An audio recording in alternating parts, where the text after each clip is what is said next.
Hello, and welcome to Creepy Raindrops. Before you drift off to sleep, let me tell you a story. A story that will help you relax and fall into a deep, peaceful slumber. Sit or lie down comfortably, and let the world around you slowly fade away.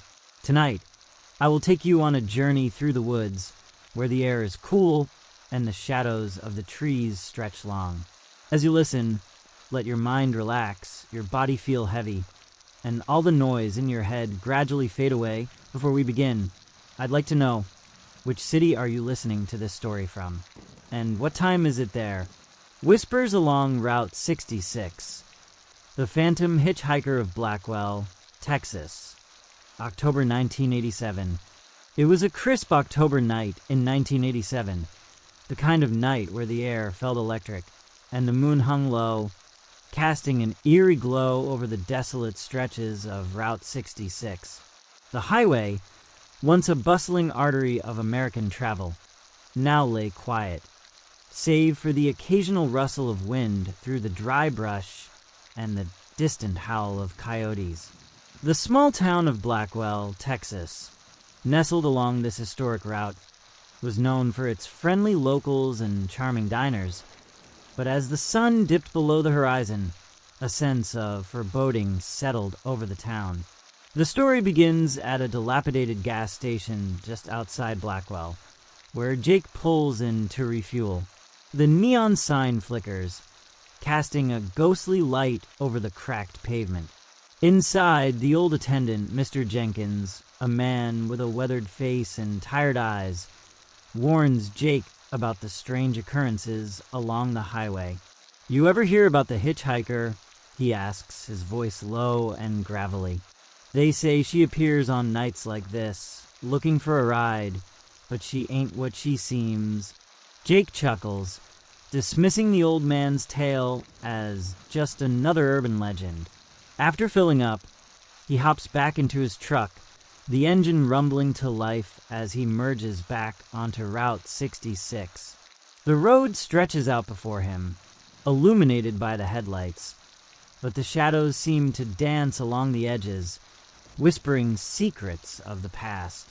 As Jake drives, he notices a figure standing by the roadside, illuminated by the glow of his headlights. It's Maggie, her dress fluttering in the wind, looking lost and forlorn. He slows down, his curiosity piqued. "Need a lift?" he calls out, his voice echoing in the stillness. She turns, her eyes reflecting the light, and nods silently. Once inside the cab, Maggie's presence is both comforting and unsettling. She speaks softly, her voice like a distant melody, sharing snippets of her life in Blackwell. "I used to live here," she says, her gaze fixed out the window, "but I never really left." Jake feels a chill run down his spine, but he brushes it off, attributing it to the cold night air. As they drive further down the highway, the atmosphere shifts.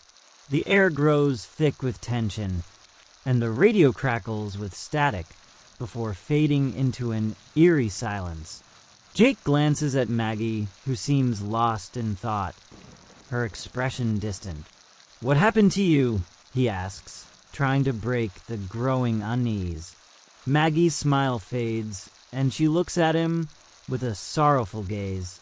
"I was in an accident a long time ago. I just wanted to go home." The words hang heavy in the air, and Jake feels a knot tighten in his stomach.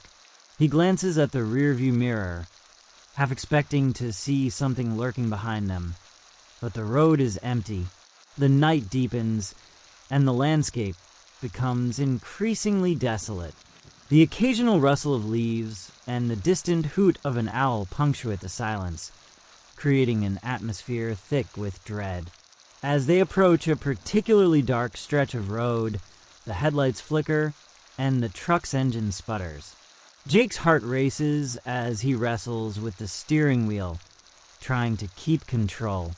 Suddenly, the truck lurches to a stop, and the lights go out completely, plunging them into darkness.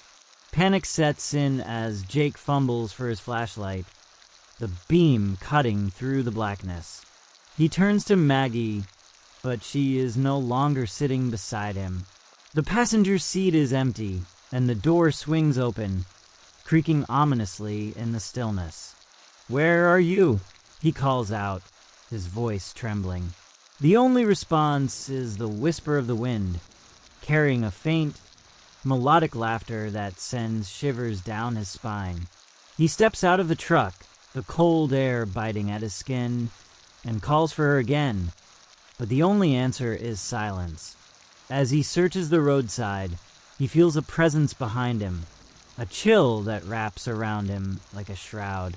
He turns slowly, and there she is, Maggie, standing a few feet away, her expression now one of sorrow mixed with something darker. The moonlight casts an ethereal glow around her, making her look almost otherworldly. "You shouldn't have come looking for me," she whispers, her voice echoing in the stillness, sending a wave of dread through Jake. "Why? What do you mean?" he stammers, taking a cautious step back.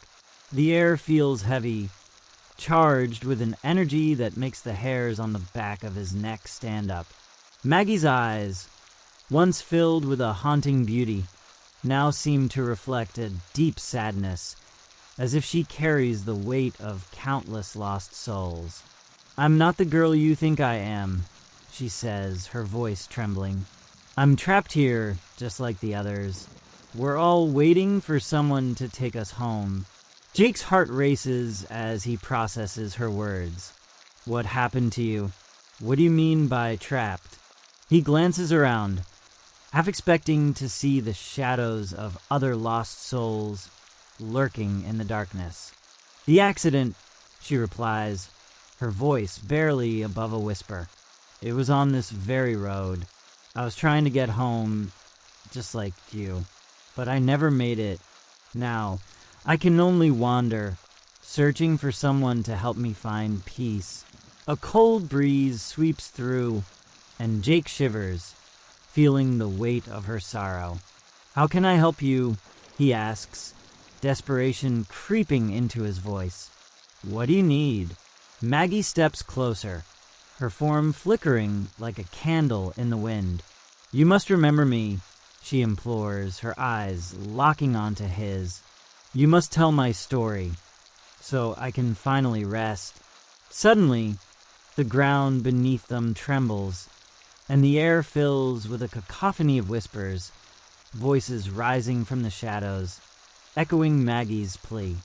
"Help us, remember us," they chant, a chorus of lost souls yearning for recognition.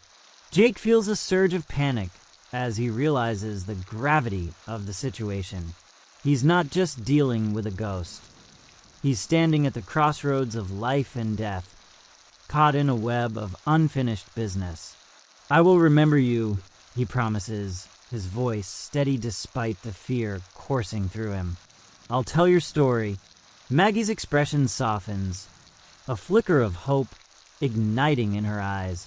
"Thank you," she breathes, and for a moment, the air feels lighter.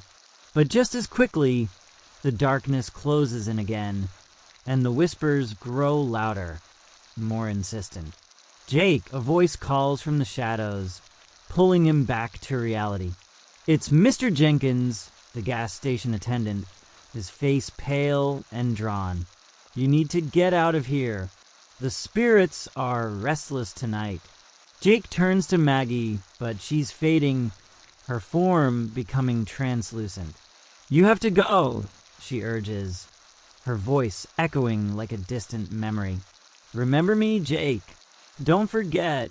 With a final glance at her, he races back to the truck, heart pounding in his chest. The whispers follow him, a haunting melody that lingers in the air. As he jumps into the cab, the engine roars to life, and he speeds down the highway, the darkness swallowing the gas station behind him. Hank glances around, ensuring no one is listening. There's a boy, Tommy, who disappeared in '85, and a family of 4 who vanished. without a trace in 72. They say their spirits wander the road, looking for a way home. Jake's heart races as he realizes the depth of the tragedy that has unfolded along this stretch of highway. "How can I help them?" he asks, desperation creeping into his voice. Hank shakes his head. "It's not easy. You have to confront the past, face the darkness that binds them. Only then can they find peace." With renewed determination, Jake sets out to retrace the steps of those who came before him. He visits the sites of the accidents, standing in the very spots where lives were lost. Each location feels heavy with sorrow, the air thick with the echoes of the past. As he delves deeper, he begins to notice strange occurrences, flickering lights, whispers in the wind, and fleeting shadows that dance just out of sight. The spirits are reaching out, urging him to remember their stories. One night, as he drives along Route 66, he feels a familiar chill in the air. The headlights illuminate a figure by the roadside, and his heart skips a beat. It's Maggie, her ethereal form glowing in the darkness. "Jake," she whispers, her voice a soft melody. "You're getting closer, but there's more to uncover. You must find Tommy." "Tommy," he echoes, confusion washing over him. Who is he? The boy who vanished. "He's been waiting for someone to remember him too," she explains, her eyes filled with urgency. "You must help him find his way home." With a sense of purpose, Jake sets out to find Tommy's story, determined to bring closure to another lost soul. He scours the town for information, piecing together the fragments of Tommy's life. As he learns more, he discovers that Tommy had been a bright child, full of dreams, who disappeared while riding his bike along the highway. The townsfolk had searched for him, but he was never found. The tragedy had left a mark on the community, a reminder of the fragility of life. Jake feels a deep connection to Tommy, understanding the pain of being forgotten. He vows to share his story to ensure that Tommy's name is remembered.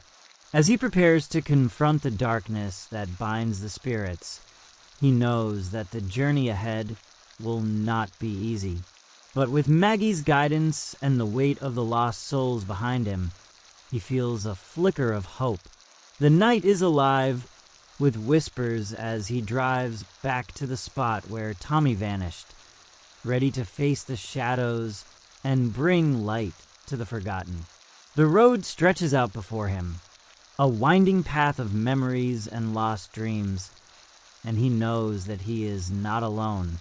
The spirits of Route 66 are with him, urging him forward, as he embarks on a quest to uncover the truth and set them free. As Jake arrives at the fateful stretch of Route 66, where Tommy disappeared, the atmosphere shifts dramatically. The air is thick with anticipation, and the moon casts an otherworldly glow over the landscape. He parks his truck and steps out, the gravel crunching beneath his boots as he scans the area, searching for any sign of the boy. "Tommy," he calls out, his voice echoing into the stillness. "Can you hear me? I'm here to help you." The wind picks up, rustling the leaves and carrying with it a faint whisper that seems to respond to his call. He takes a deep breath, feeling the weight of the moment. The memories of Maggie and the other lost souls flood his mind, urging him to press on. He walks along the roadside, his flashlight beam cutting through the darkness, illuminating the path ahead. Suddenly, he spots something glimmering in the grass, a small, rusted bicycle bell. His heart races as he kneels to pick it up, recognizing it as Tommy's. "I found your bell, Tommy. I know you're here," he shouts, holding it up as if it were a beacon of hope. The air grows colder, and Jake feels a presence beside him. He turns, and there, just beyond the reach of his flashlight, stands a young boy with tousled hair and a look of longing in his eyes.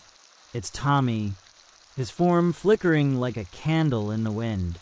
"Jake," the boy whispers, his voice barely audible. "You can see me?" "Yes, Tommy, I can see you," Jake replies, his heart swelling with emotion. "I'm here to help you find peace. I want to tell your story." Tommy's expression shifts from uncertainty to hope. "I've been waiting for someone to remember me. I didn't mean to get lost. I just wanted to ride my bike." Jake kneels down to Tommy's level, feeling the weight of the boy's sorrow. "I know, buddy. I'm so sorry this happened to you. Can you tell me what happened that day?" The boy's eyes glisten with unshed tears as he nods. "I was riding along the road, and then there was a car. I didn't see it coming. I just wanted to go home." Jake's heart aches for the child, the innocence lost in a tragic moment. "You're not alone anymore, Tommy. I promise to tell everyone about you, to make sure they remember your name." As he speaks, the whispers of the other spirits grow louder, a chorus of voices rising in support. Remember us," they chant, their energy swirling around Jake and Tommy, creating a palpable connection between the living and the lost. "Thank you," Tommy whispers, his form shimmering with gratitude. "But there's something else. I can't leave until I find my bike. It's still out there." Jake's determination solidifies. "Where did you last see it?" "Just down the road, near the old oak tree," Tommy replies, pointing into the darkness. "I was trying to get home when it happened." With a sense of urgency, Jake stands and heads in the direction Tommy indicated, the weight of the boy's story propelling him forward. As he walks, the whispers grow softer, as if the spirits are holding their breath, waiting for the resolution they all seek. When he reaches the old oak tree, its gnarled branches reaching out like skeletal fingers, he scans the ground.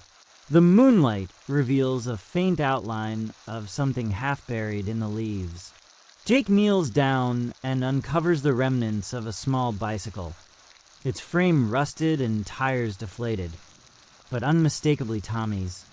"I found it," Jake calls out, his voice filled with excitement. "I have your bike, Tommy." The boy's spirit flickers closer, his eyes wide with disbelief. "You really found it?" "Yes. Now you can finally go home," Jake assures him, holding the bike up as a symbol of closure. Tommy's expression shifts to one of pure joy, and for the first time, Jake sees a lightness in the boy's spirit. "Thank you, Jake. I can feel it. I can finally go home." As the words leave Tommy's lips, the air around them begins to shimmer, and the whispers of the other spirits rise in a crescendo of relief and gratitude. Thank you," they chant, their voices intertwining with the night. Jake watches in awe as Tommy's form begins to dissolve into a cascade of shimmering light, the boys' laughter echoing in the air. "I'll always remember you," Jake calls out, tears streaming down his face. "You're free now." With one last smile, Tommy vanishes into the night, leaving behind a warm glow that envelopes Jake, filling him with a sense of peace he had never known before. The whispers fade into a gentle breeze, and the oppressive weight of sorrow that had lingered in the air lifts, replaced by a profound stillness. Jake stands by the old oak tree, the remnants of the bicycle in his hands, feeling a connection to the countless souls he had encountered on this journey. He knows that he has not only helped Tommy find his way home, but has also begun to unravel the stories of others lost along Route 66. As he makes his way back to his truck, The moonlight bathes the road in a silvery glow, illuminating the path ahead. He feels a renewed sense of purpose, a calling to share the tales of those who had been forgotten. The road stretches out before him, and he knows that his journey is far from over. Back in Blackwell, Jake begins to write, pouring his heart into the pages as he recounts the stories of Maggie, Tommy, and the other lost souls. He visits the local library again, this time not just to research, but to share what he has learned with the townsfolk. He organizes a gathering at the diner, inviting everyone to come and listen. On the night of the gathering, the diner is filled with familiar faces, the air buzzing with anticipation. Jake stands at the front, his heart racing as he prepares to share the stories that have haunted him. "Thank you all for coming," he begins, his voice steady. "I want to tell you about the spirits of Route 66, the ones who have been waiting for someone to remember them." As he speaks, the room falls silent, the weight of his words hanging in the air. He shares Tommy's story, the tragedy of his disappearance, and the joy of his release. He recounts Maggie's haunting beauty and her plea for recognition, urging the townsfolk to remember the lives lost along the highway. The atmosphere shifts as the stories unfold, the diners captivated by the tales of sorrow and hope. Jake can see the impact of his words, the way they resonate with the community. He feels a sense of healing in the room, a collective acknowledgement of the past that had been buried for too long.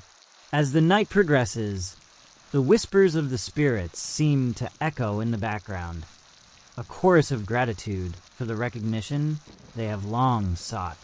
The townsfolk share their own stories, memories of loved ones lost, and the connections they had with the highway. By the end of the evening, Jake feels a sense of fulfillment wash over him. He has not only honored the spirits, but has also brought the community together, fostering a sense of remembrance and healing.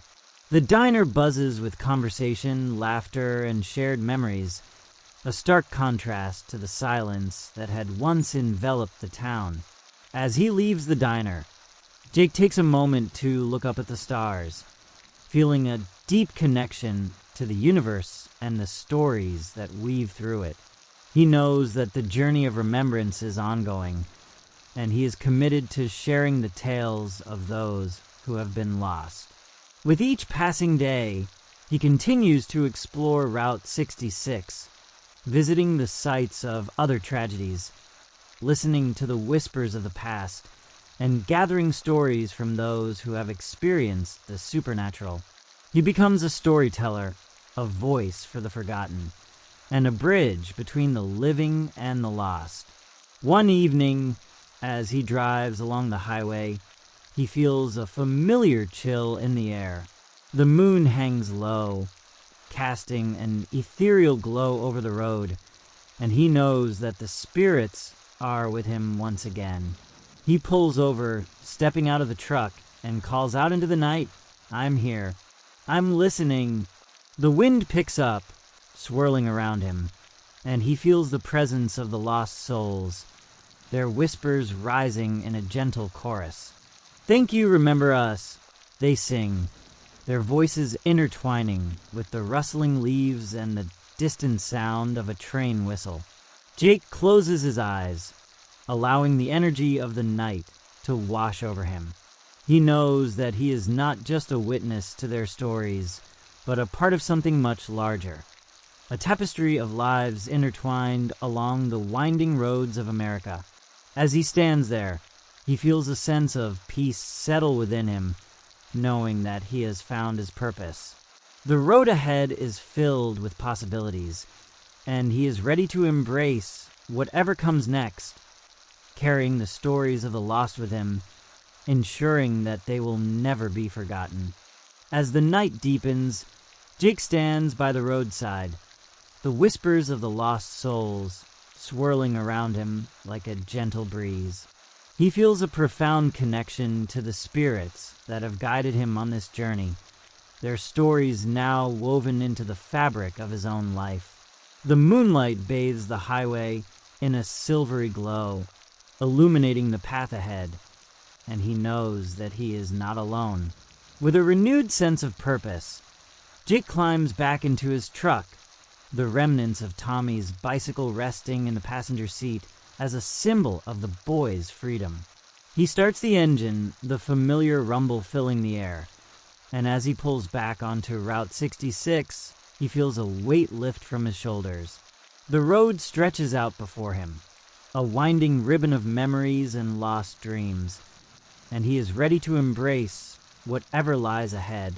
As he drives, he reflects on the stories he has uncovered, the laughter, the sorrow, and the hope that has emerged from the darkness.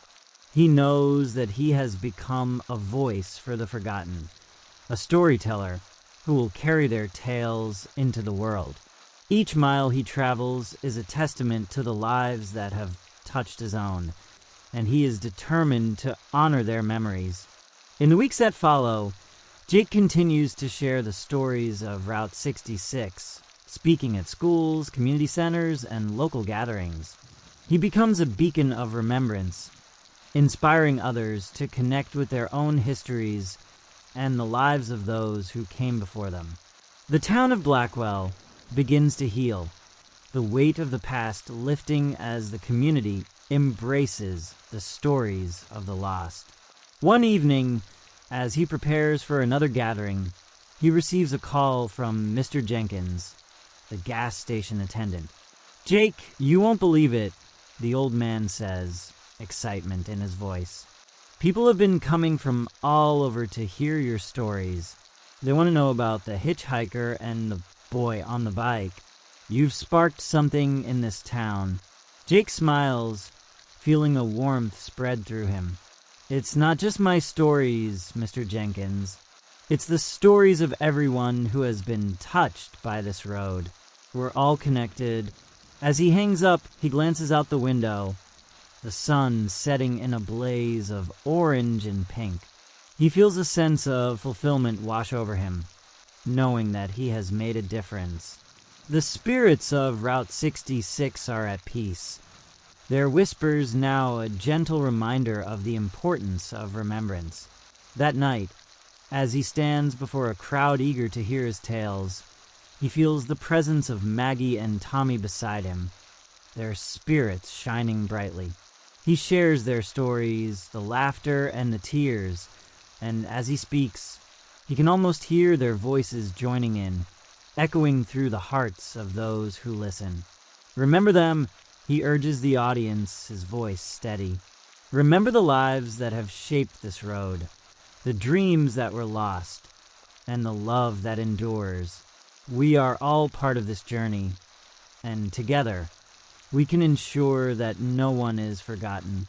As the applause fills the room, Jake feels a sense of closure wash over him. He has fulfilled his promise to Maggie and Tommy, and in doing so, he has found his own place in the tapestry of life. The road ahead is still uncertain, but he knows that he will continue to travel it, carrying the stories of the lost with him, ensuring that their whispers will never fade into silence. And so, as the stars twinkle above, Jake drives down Route 66, the highway alive with the echoes of the past, a testament to the enduring power of memory and the unbreakable bond between the living and the lost. The journey continues, and with each mile, he honors the spirits that have guided him, knowing that their stories will forever be a part of his own. The Shadow over Cedar Hollow, a father's journal from the Vermont Cult Massacre, summer 1993. Cedar Hollow, Vermont, a once quaint farming town nestled in the Green Mountains, population 1,207. The story unfolds during an unrelenting heat wave in June 1993, where the air hangs thick with the scent of pine resin and distant thunderstorms. The town's decaying colonial architecture, overgrown cemeteries, and the skeletal remains of the abandoned Blackstone farmstead loom at the forest's edge, casting long shadows at dusk. Thomas Harlow, 42, a widowed mechanic and father to 12-year-old Emily, a pragmatic man with calloused hands and a distrust of superstition. He begins documenting strange occurrences in a leather-bound journal after his daughter starts sleepwalking to the town's derelict church, muttering phrases in a guttural, unrecognizable tongue. On June 12, 1993, Emily vanishes overnight. Her bedroom window is pried open, the sill smeared with a black, tar-like substance that reeks of sulfur. Sheriff Elias Carter, a weary Vietnam vet with a nicotine-stained mustache, dismisses it as a teen runaway case, but Thomas discovers a cluster of inverted crosses carved into the oak tree outside her window.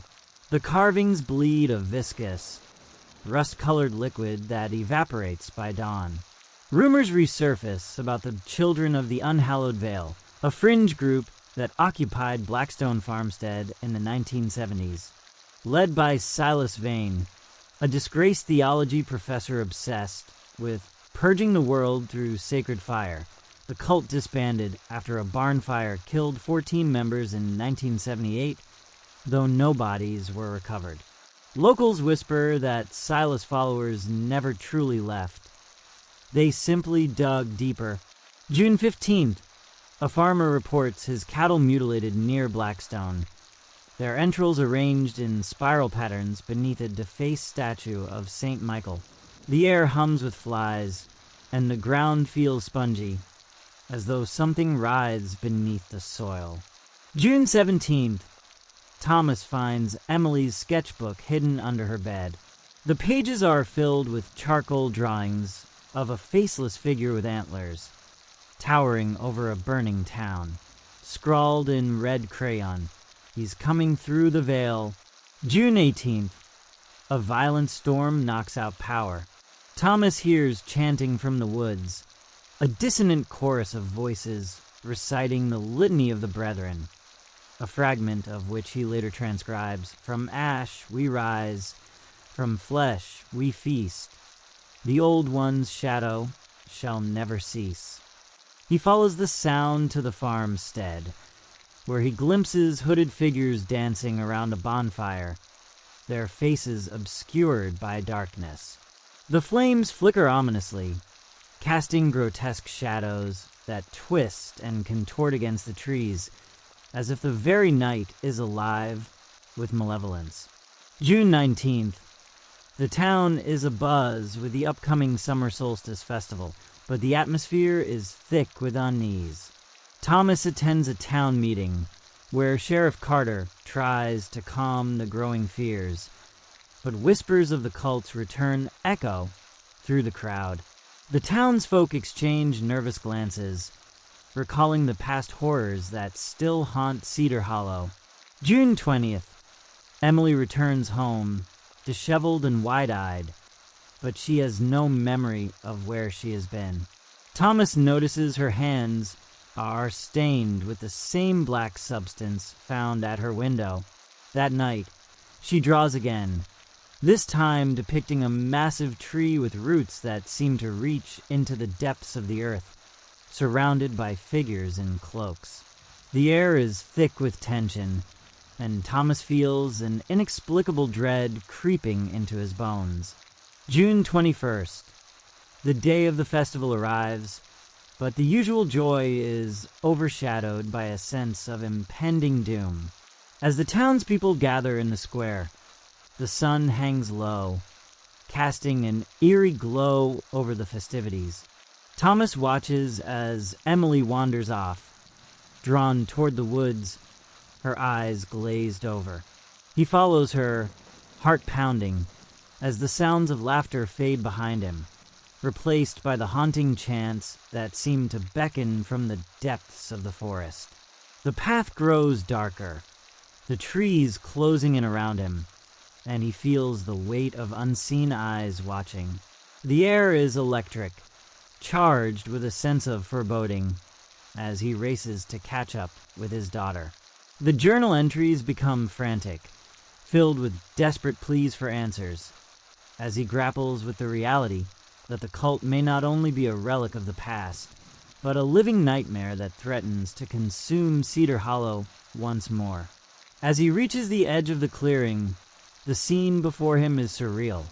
A gathering of townsfolk entranced, encircling a massive bonfire, their faces illuminated by the flames. At the center stands Silas Vane, older but unmistakably the same man from the faded photographs Thomas had seen in the library. The air is thick with the smell of smoke and something else, something foul. Thomas's heart races as he realizes the truth. The festival is a cover for a ritual, and Emily is at the center of it all, her fate intertwined with the dark legacy of Cedar Hollow. The journal pages turn frantic, filled with the urgency of a father's love and the chilling realization that the shadows of the past are rising once more, threatening to engulf everything he holds dear. The chanting grows louder, a rhythmic pulse that seems to resonate with the very ground beneath Thomas's feet. He feels the vibrations in his chest, a primal call that both terrifies and compels him to move closer.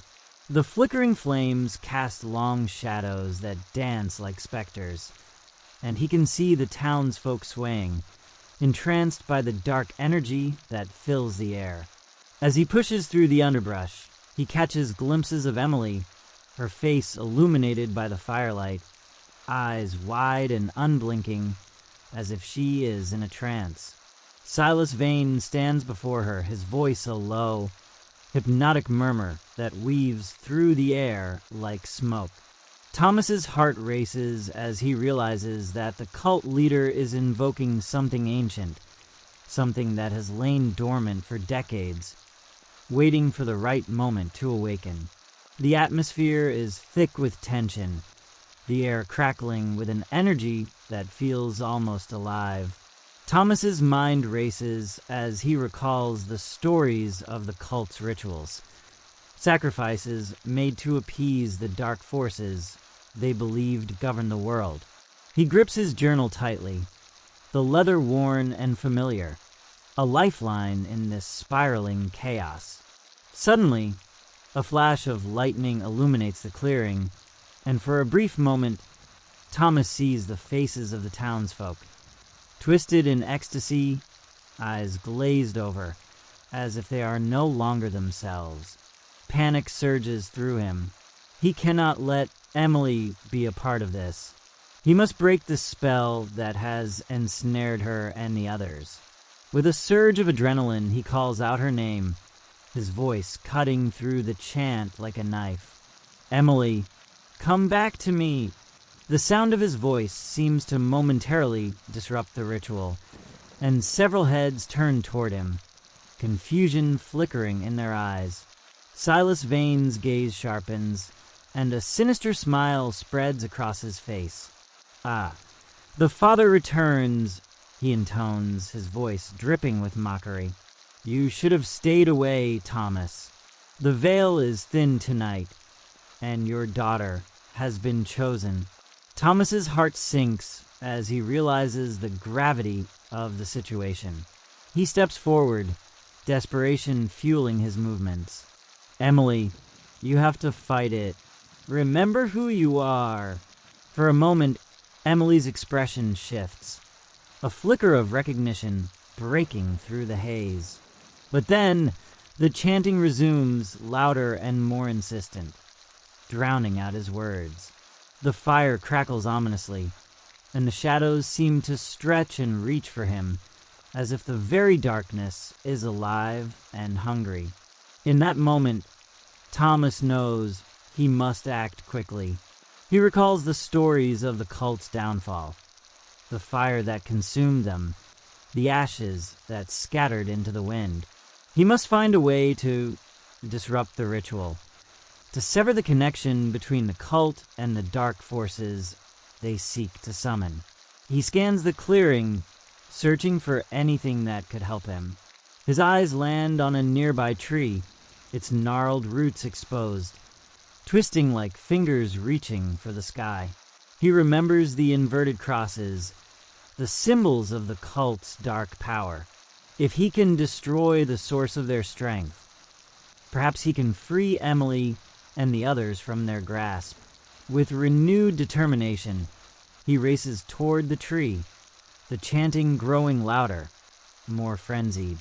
The townsfolk seem to sense his movement, their eyes narrowing as they turn to face him, a collective hostility rising in the air. "Stop him," Silas commands, his voice booming over the chaos. The crowd begins to surge forward, but Thomas is fueled by a father's love and the desperate need to save his daughter. He reaches the tree, his hands trembling as he begins to dig at the roots, pulling at the earth with all his strength. As he works, he feels the ground tremble beneath him, a low rumble that echoes the heartbeat of the forest. The air grows thick with tension, and he knows he is running out of time. The chanting reaches a fever pitch, and he can feel the dark energy coiling around him, threatening to pull him into its depths. With one final heave, he tears away a large root, and the ground erupts in a shower of dirt and debris. A blinding light bursts forth from the earth, illuminating the clearing and casting away the shadows. The chanting falters, and for a moment, silence reigns. Thomas turns to see Emily, her eyes wide with fear and confusion as the light envelopes her. He reaches out, calling her name once more, his heart pounding in his chest. The townsfolk recoil, their expressions shifting from ecstasy to horror as the power of the cult begins to unravel. But Silas Vane stands firm, his face twisted in rage. "You cannot stop what has already begun," he bellows, his voice echoing through the clearing. The ground shakes violently, and Thomas feels the very earth beneath him tremble as if it is alive, responding to the dark energy that Silas commands. The light from the uprooted root pulses, illuminating the faces of the townsfolk, revealing their confusion and fear as they begin to break free from the trance that had held them captive. "Emily," Thomas shouts again, desperation clawing at his throat. He takes a step toward her, the light growing brighter, casting long shadows that dance wildly around them. He can see her struggling against the pull of the cult, her small frame trembling as she fights to regain control of her mind. Silas, sensing his grip on the situation slipping, raises his arms, summoning the shadows to him. "You think you can disrupt the ritual? You are too late, Thomas. The old one will rise, and you will be powerless to stop it." His voice reverberates through the clearing, a chilling reminder of the darkness that lurks just beyond the veil. But Thomas feels a surge of strength as he grips the journal tightly, the pages filled with his thoughts and fears, his love for Emily. He knows that the power of a father's love can be a force to reckon with. "No, I will not let you take her," he cries, channeling every ounce of his will into the light that now radiates from the uprooted root.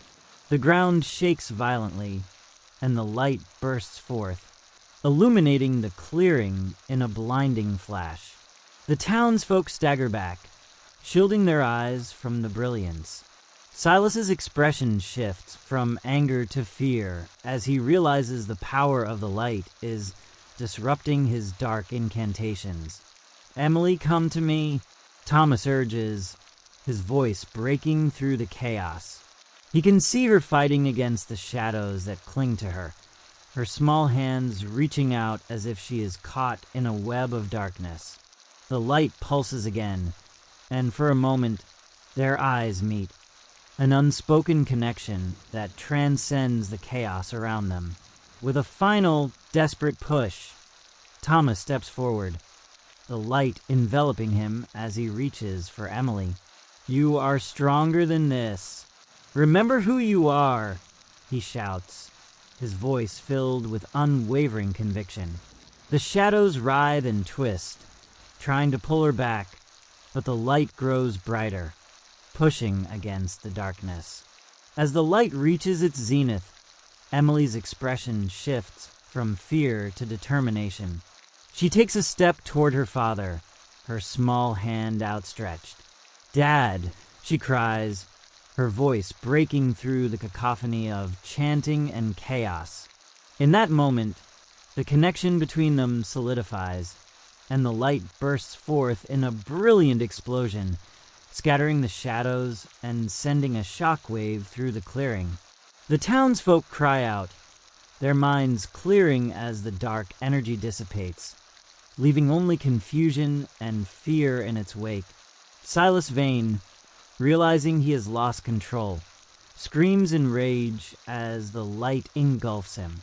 The shadows recoil, and the ground beneath him begins to crack, fissures opening up as if the earth itself is rejecting the darkness he has summoned. "No, this cannot be," he bellows, his voice fading into the chaos. Thomas feels the warmth of Emily's hand in his, and together they stand against the encroaching darkness. The light continues to pulse, illuminating the clearing and pushing back the shadows that threaten to consume them. The townsfolk, now free from the cult's influence, begin to gather around, their faces a mix of fear and awe as they witness the power of the light. As the last remnants of darkness are banished, the clearing falls silent, the oppressive atmosphere lifting. Thomas and Emily stand together, their hearts racing, the bond between them stronger than ever. The journal slips from Thomas's grasp, landing open on the ground, the pages fluttering in the gentle breeze. But the danger is not over. In the distance, a low rumble echoes through the forest, a reminder that the darkness may have retreated, but it has not been vanquished. The shadows linger at the edges of the clearing, waiting for another opportunity to rise. Thomas looks around at the townsfolk, their faces pale and shaken, and he knows that the battle is far from over. They must confront the legacy of the cult, the darkness that has haunted Cedar Hollow for decades. Together, they will have to uncover the truth behind the children of the unhallowed Vale, and ensure that the shadows do not return to claim their town once more. As the sun begins to rise, casting a golden light over the clearing, Thomas takes a deep breath, feeling the weight of the past lift slightly. He knows that the journey ahead will be fraught with challenges, but with Emily by his side and the support of the townsfolk, they will face whatever comes next. The journal remains open, a testament to their struggle, and a reminder that the shadows may always linger, but they will not be allowed to take hold again. The fight for Cedar Hollow has just begun, and Thomas is determined to uncover the truth behind the cult's dark legacy. As they gather their strength, the townsfolk exchange glances, a newfound resolve igniting within them. Sheriff Carter steps forward, his expression a mix of determination and fear. "We need to come together," he says, his voice steady. "We can't let this happen again.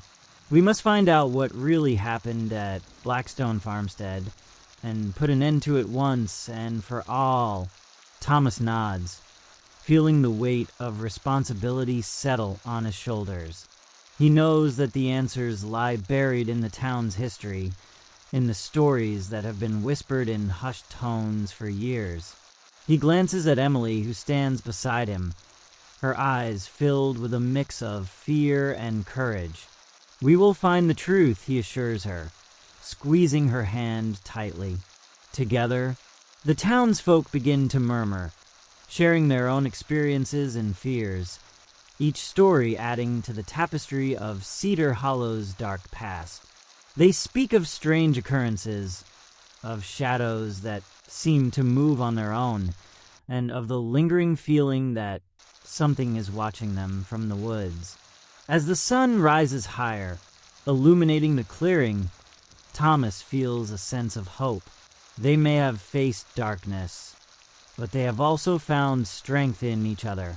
The bond forged in the face of fear will guide them as they delve deeper into the mysteries that have haunted their town for generations.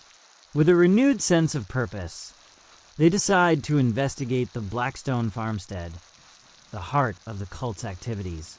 Thomas leads the way, Emily at his side, as they make their way through the forest, the path familiar yet foreboding. The air is thick with anticipation, and the shadows seem to whisper secrets as they approach the dilapidated farmhouse. As they reach the clearing where the farmstead stands, the sight is both haunting and beautiful. The remnants of the past linger in the air, the echoes of laughter and sorrow intertwining. The farmhouse, though crumbling, holds a certain allure, as if it is waiting for them to uncover its secrets. Thomas takes a deep breath, steeling himself for what lies ahead. He knows that the truth may be more terrifying than he can imagine, but he is ready to face it. With Emily by his side and the support of the townsfolk, they will confront the darkness that has plagued Cedar Hollow for too long.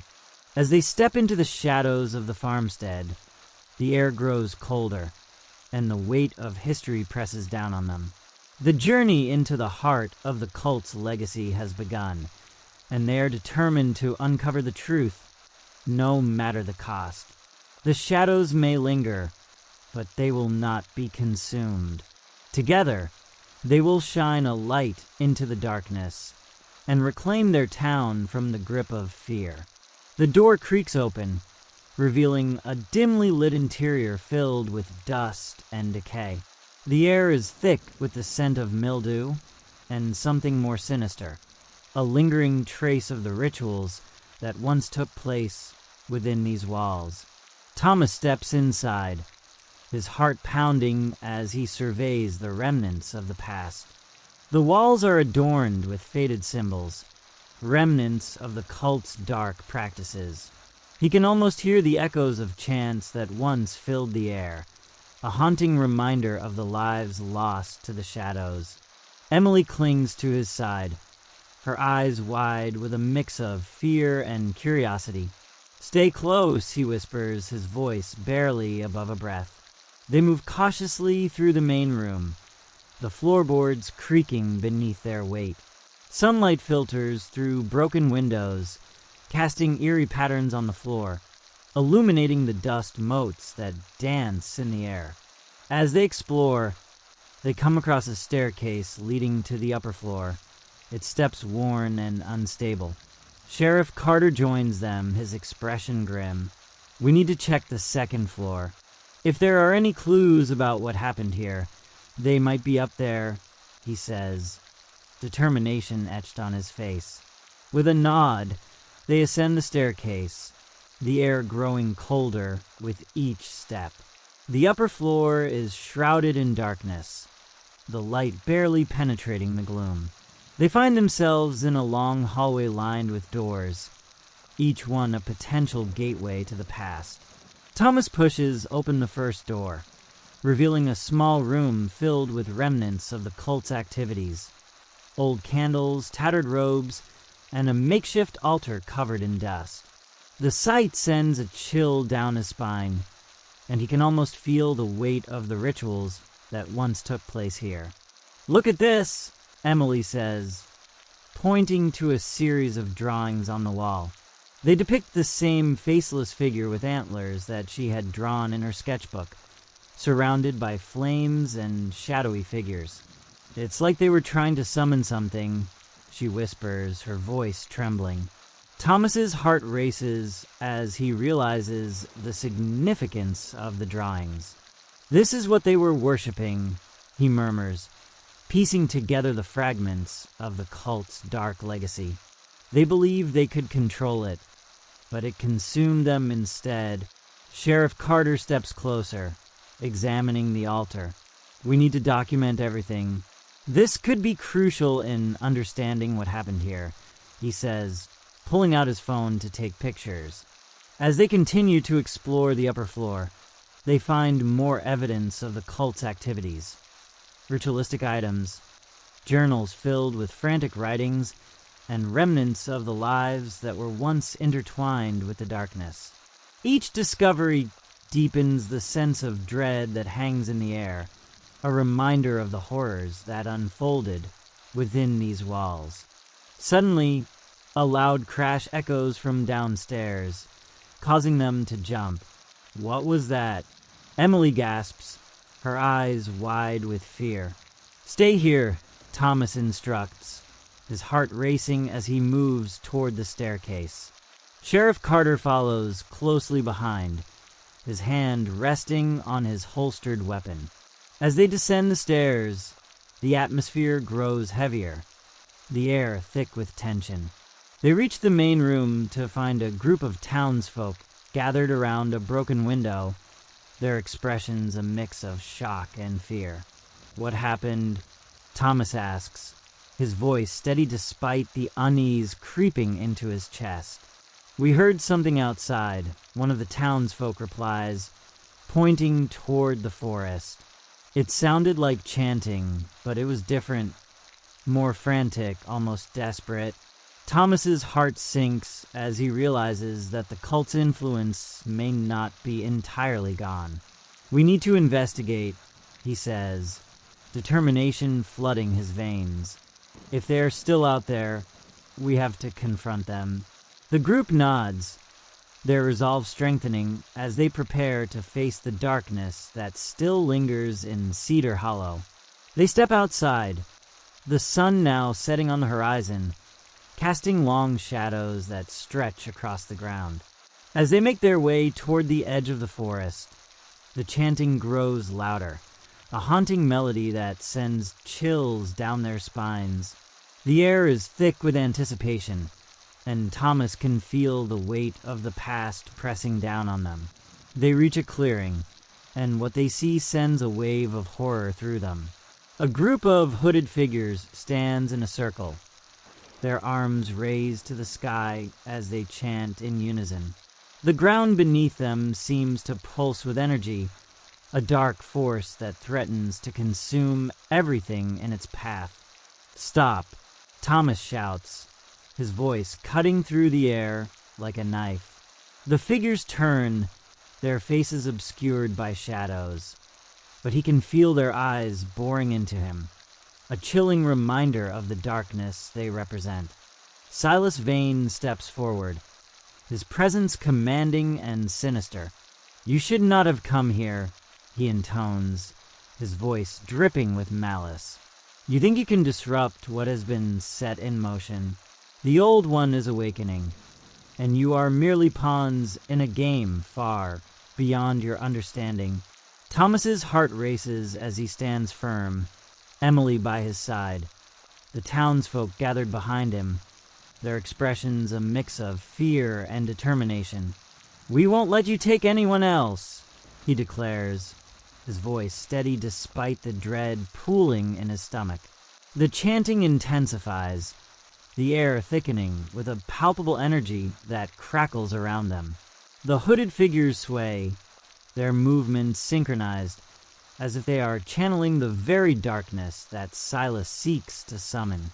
Foolish mortals, Silas sneers, raising his arms as if to beckon the shadows closer. You cannot comprehend the power that lies within the veil. It is time for the world to be purged, and you will be the first to witness its rebirth. With a sudden surge, the ground beneath them trembles, and a dark mist begins to rise from the earth, swirling around the cultists like a living entity. Thomas feels a chill run down his spine as he realizes the gravity of the situation. They are not just facing a cult. They are confronting an ancient evil that has been waiting for the right moment to return. Emily, we need to break their focus, Thomas shouts, his mind racing for a plan. He remembers the light that had burst forth from the uprooted root at the farmstead. We have to create our own light. He turns to the townsfolk, rallying them with a fierce determination. We need to stand together, focus on the light within us, the love and hope that binds us as a community. We can push back the darkness. As he speaks, he feels a warmth rising within him, a flicker of light igniting in the depths of his heart. He looks at Emily, who nods, her eyes filled with resolve. The townsfolk begin to gather around, forming a circle, their hands clasped together as they channel their collective strength. The chanting of the cultists falters, confusion flickering across their faces as they sense the shift in energy. Thomas closes his eyes, focusing on the warmth spreading through him, envisioning the light that had once banished the shadows. Together, he calls out, his voice rising above the chaos.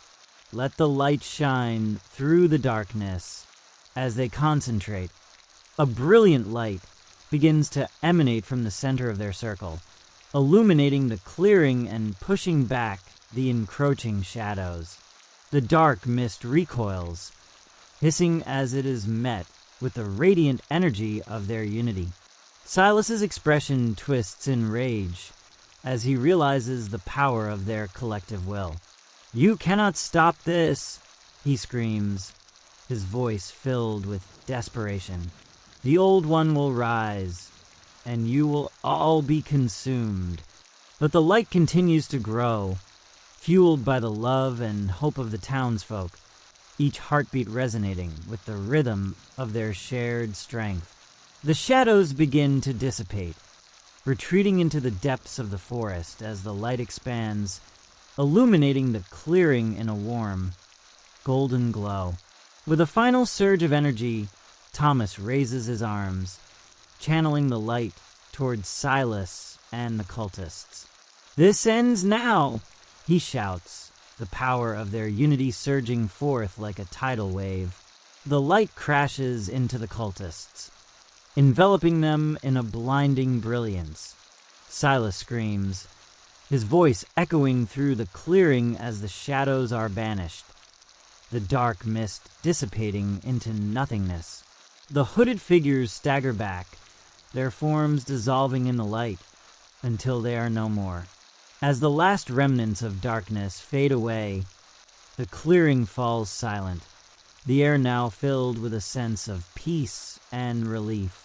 Thomas opens his eyes, the light still glowing around them, and he feels the weight of the past lift. Emily stands beside him, her face illuminated by the warm glow, and he knows they have triumphed over the darkness that has haunted Cedar Hollow for far too long. The townsfolk begin to cheer, their voices rising in celebration, a testament to their strength and resilience. But as they bask in the victory, Thomas knows that the shadows may always linger at the edges of their lives. The legacy of the cult will not be forgotten, and the stories of the past will continue to shape their future. Together, they will ensure that the darkness does not return, that the light they have forged will guide them through whatever challenges lie ahead. The journey is far from over, but they will face it together, united in their resolve to protect their town and each other. As the sun sets on Cedar Hollow, casting a golden hue over the landscape, Thomas takes a deep breath, feeling the warmth of hope envelop him. They have faced the shadows and emerged victorious, but the fight for their town's soul is ongoing. The remnants of the cult's influence may still linger, hidden in the whispers of the forest and the shadows of the past. Determined to ensure that the darkness does not return, Thomas gathers the townsfolk, their faces still aglow with the light of their shared victory. "We need to come together as a community," he says, his voice steady and resolute. "We must share our stories, confront our fears, and ensure that the legacy of the children of the unhallowed vale is not forgotten. We cannot let the shadows reclaim Cedar Hollow. The townsfolk nod in agreement, their expressions a mix of determination and hope. Sheriff Carter steps forward, his demeanor serious. We need to document everything we found at the farmstead. The journals, the artifacts, everything. This is part of our history now, and we must learn from it. As they begin to gather their belongings and head back toward town, Thomas feels a sense of purpose wash over him. He knows that the journey ahead will not be easy, but with Emily by his side and the support of the community, they can face whatever challenges arise.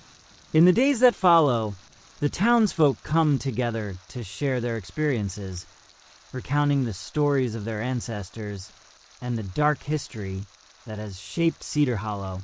They hold meetings in the town square, where they discuss the importance of remembering the past and the lessons it holds.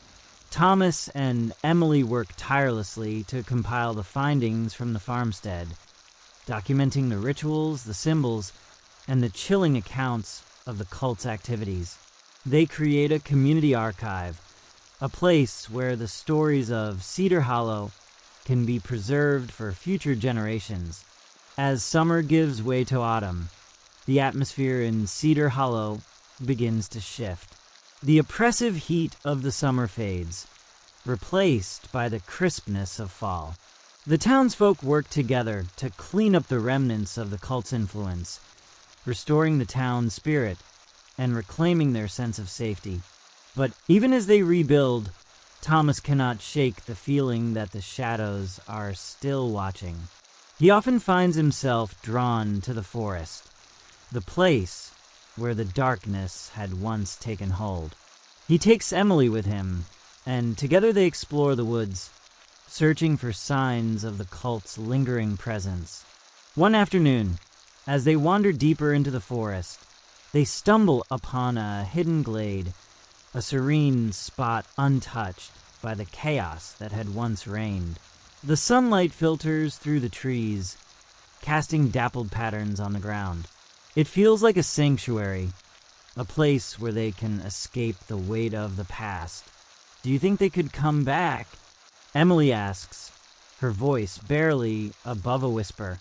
Thomas kneels beside her, taking her hand in his. We face them once, and we can face them again if we have to. But we have to remember what we learned. The darkness thrives on fear and division. As long as we stand together, we can keep it at bay. Emily nods, her expression thoughtful. I want to help. I want to make sure everyone knows what happened so it doesn't happen again.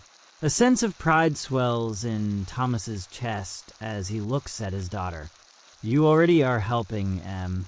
By sharing your story and your art, you're keeping the memory alive. You're a part of this community, and your voice matters. As they sit in the glade, surrounded by the beauty of nature, Thomas feels a renewed sense of hope. The shadows may always linger, but they have the power to shine a light on the darkness. Together, they will continue to confront the past, ensuring that Cedar Hollow remains a place of safety and unity. As the leaves begin to change, painting the landscape in vibrant hues of red and gold, the townsfolk prepare for the annual Harvest Festival. This year, the festival takes on a new meaning, a celebration of resilience, community, and the triumph over darkness. Thomas and Emily help organize the event, inviting everyone to come together to share food, stories, and laughter. The festival becomes a symbol of their strength, a reminder that they have faced the shadows and emerged stronger than before. On the day of the festival, the town square is filled with laughter and joy. Families gather, children run through the streets, and the aroma of baked goods fills the air. Thomas watches as Emily shares her drawings with the other children, her art a testament to their journey and the lessons learned. As the sun sets, casting a warm glow over Cedar Hollow, Thomas takes a moment to reflect on how far they have come. The shadows may still linger, but they have forged a bond that cannot be broken. Together, they will continue to face whatever challenges lie ahead, united in their resolve to protect their town and each other. As the bonfire crackles and the flames dance in the night, Thomas feels a warmth that transcends the heat of the fire.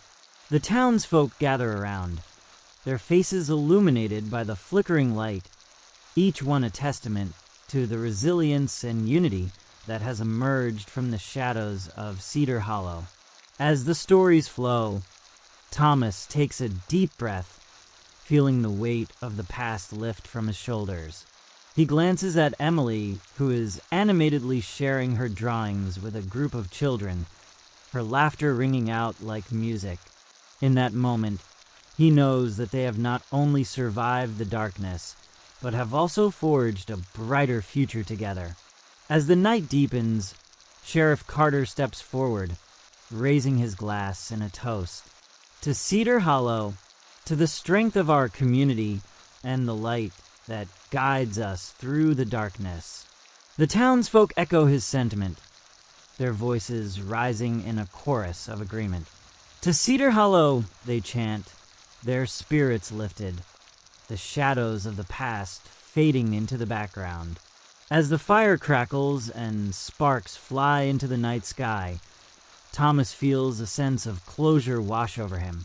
The cult's dark legacy may have left scars, but it has also brought the community together in ways he never imagined. They have faced their fears, confronted the darkness, and emerged stronger than ever. As the festival continues, Thomas takes a moment to step away from the crowd, finding a quiet spot at the edge of the clearing. He looks up at the stars, twinkling brightly against the vast expanse of the night sky. The air is cool, and a gentle breeze rustles the leaves, carrying with it the whispers of the forest. In that stillness, he reflects on the journey they have taken, the fear, the loss, the triumphs. He knows that the shadows may always linger, but they will not define them. The bond forged in the face of adversity will guide them as they move forward, ensuring that the darkness does not return to claim their town.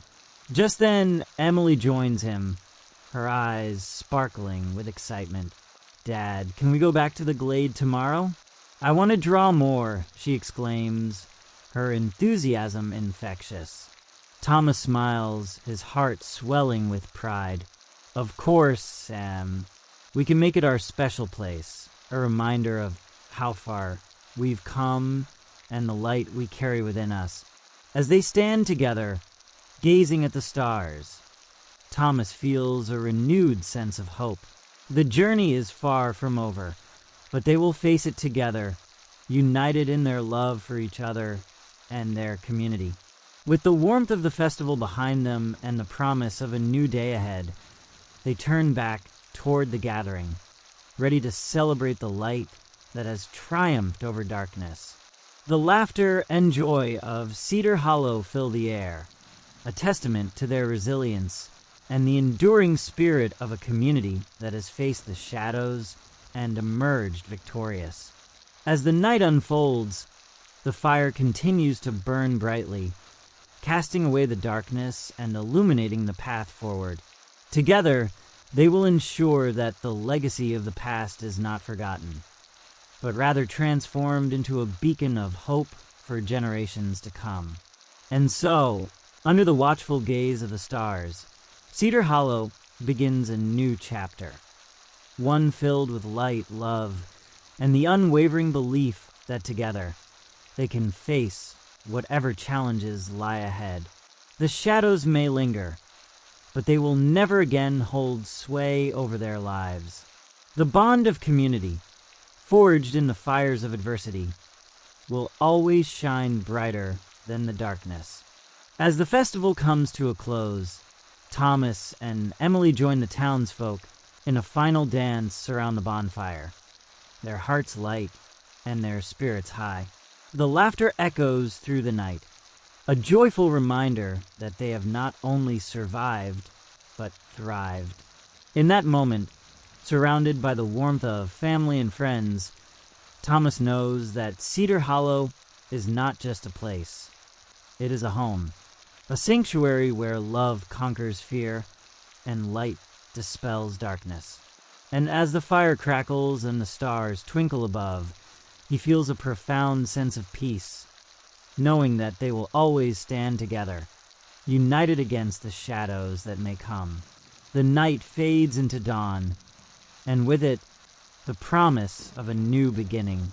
Cedar Hollow will forever be a place of resilience, hope, and the enduring power of community. And as the sun rises, casting its golden light over the town, Thomas and Emily stand hand in hand, ready to embrace whatever the future holds. Together, they will continue to shine a light into the darkness, ensuring that the shadows never return to claim their home again. Thank you for joining us on this journey through the shadows of Cedar Hollow. We appreciate you listening to the story until the very end. As you settle in for the night, we wish you sweet dreams filled with light and hope. Don't forget to subscribe so you won't miss our next chilling tale. Sleep well, and may your dreams be beautiful. Good night.